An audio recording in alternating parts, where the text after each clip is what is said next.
शेतकऱ्याला वाचवलं. शेतकरी हा अन्नदाता आहे. अरे शेतकरी हे राजा आहे. आणि शेतकऱ्याला जर तुम्ही भिकारी बनवायला लागला तर तुमच्या कपाळ करून तर कोण नाही.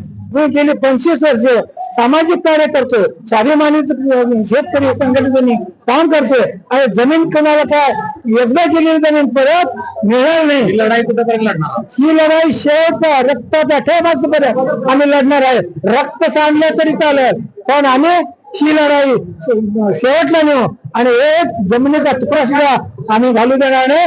जर कोण सरकारी जर आला तर त्याला आम्ही सांगू, अरे इथं शेजारला काठमांडूला मंत्र्यांना सुद्धा घरात करून द्यायला जर उद्रेक होईल.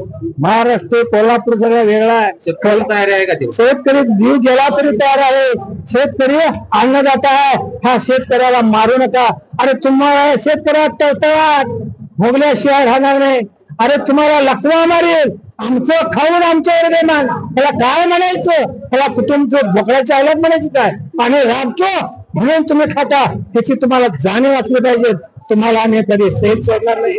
लाभलेलेच एक एक कण मातीत मोती पिकवणारे शेतकऱ्याने आपला वडील आई बाप सगळे आमच्या भाजी भाकरी खाऊन की जमीन राखून ठेवले, वडवून ठेवले, पिकअप अशी बनवले.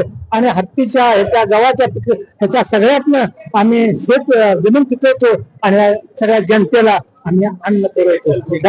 अशाच नवनवीन अपडेटसाठी डिजिटल कोल्हापूर चॅनेलला सबस्क्राईब करायला विसरू नका.